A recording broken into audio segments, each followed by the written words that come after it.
បាទជំរាបសួរបងប្អូនថ្ងៃនេះខ្ញុំមកធ្វើការបង្ហាញដើមឈើខ្មៅដើម្បីឲ្យបងប្អូនបានស្គាល់ដើមឈើខ្មៅមានសម្បកយ៉ាងម៉េចហើយស្លឹកវាប៉ុណ្ណាបងប្អូនណាបងប្អូនមើលភុនភាគសម្បកវាខ្មៅអញ្ចឹងណាបងប្អូនហើយចាំមើលខ្ញុំចាំងឲ្យបងប្អូនមើលថាតើសាច់ខាងក្នុងវាយ៉ាងម៉េចនេះសាច់ខាងក្នុងវាក្រហមអញ្ចឹងបងប្អូននេះសាច់ក្នុងក្រហមសអញ្ចឹងចូលទៅក្នុងជ្រៅបន្តិចទៀតបានសណាសាច់សស្គូបងប្អូន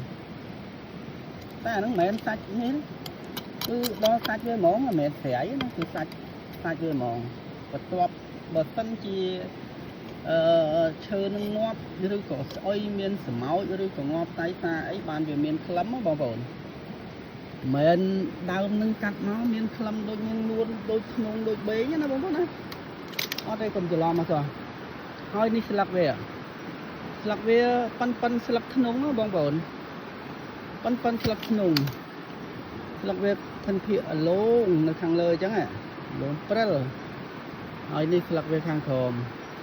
ប៉ិនមេដៃនេះប៉ិនបើនិយាយទៅធំជាងមេដៃបន្តិចហើយប្រវែងរបស់វាប្រហែលជា6ទៅ7សង់ទីម៉ែត្រស្លឹកឡូងបងប្អូននេះស្លឹកអត់ធំទេស្លឹកឡូងហើយដើមរបស់វាអញ្ចឹងធនធានដើមវាមិនមែនឈើខ្មៅចាំងមកមានក្លឹមធំដូចគេបង្ហោះតាម YouTube ខ្លះមិនមែនជាប្រភេទឈើខ្មៅទេបងប្អូនណានេះប្រភេទឈើខ្មៅជាក់ស្ដែងវាស្លឹករបស់វាអញ្ចឹងហើយដើមអត់ធំប្រហែលទេបងប្អូនអើយដើមវាដែលអស់ធំបំផុតដែលខ្ញុំធ្លាប់បានដែលវាងាប់តៃសាគឺទំហំរបស់វាគឺដើមធំបំផុតហើយមុខ25-30ដែលទំហំដើមរបស់វាណាមុខកាត់30ហ្នឹងគឺអស់ធំតែម្ដងហើយក្លឹមវិញដល់ពេលវាតៃសាទៅក្លឹមបានប៉ុណ្ណឹងក៏ពួនដៃទេបងប្អូនអត់មានថាដើមមុខ40មុខ50អីហើយបានក្លឹមមុខ20មុខ30អីដូចគេបង្ហោះតាម YouTube ឯណាបងប្អូនណាដើមនេះគឺបើបងប្អូនកាត់វានៅស្រស់រស់ហ្នឹងគឺវាអត់មានក្លឹមធំទេក្លឹមធំអស់ខ្លាំងបំផុតហើយមុខ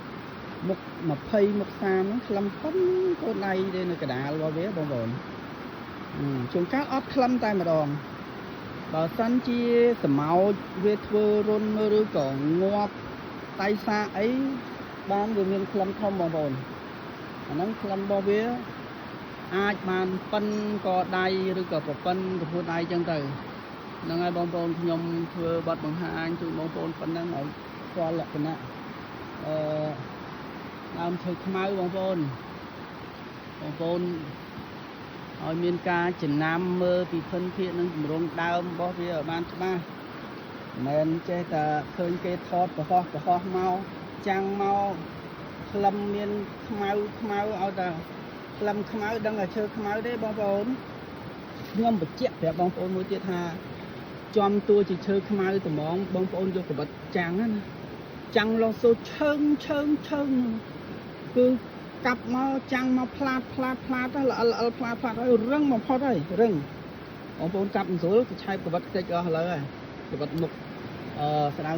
ណាបងប្អូនមិនមែនដើមនឹងអីចាំងអីស្រួលកាប់អីផុយស្រួលទេរឹងណាស់ប្រភេទឈើខ្មៅក្លឹមឈើខ្មៅនឹងរឹងណាស់បងប្អូនអើយរឹងជាងនាងនួនក្លឹមនាងនួនទៀតបាទរឹងឆ្ងាយណាស់បាទហ្នឹងហើយអរគុណច្រើនខ្ញុំធ្វើការបង្ហាញជូនបងប្អូនមើលពីឲ្យស្គាល់ឲ្យច្បាស់ពីដើមឈើខ្មៅតែប៉ុណ្្នឹងឯណាបងប្អូនណាអរគុណច្រើនមានអីផ្លែកឬក៏ខ្ញុំស្គាល់ដើមអីផ្លែកទៀតចាំខ្ញុំថតបង្ហាញចែកជូនបងប្អូនមើលឲ្យស្គាល់ពីប្រភេទដើមឈើដែលបងប្អូនអត់សូវស្គាល់ហ្នឹងព្រោះនេះជាប្រភេទឈើកម្រណាអត់សូវមានដុះគ្រប់ទីកន្លែងទេគឺមានតែតាម CCO ផ្លាយ Candle Green CCO ផ្លាយបានមានណាបងប្អូនបាទអរគុណជំរាបលាបងប្អូន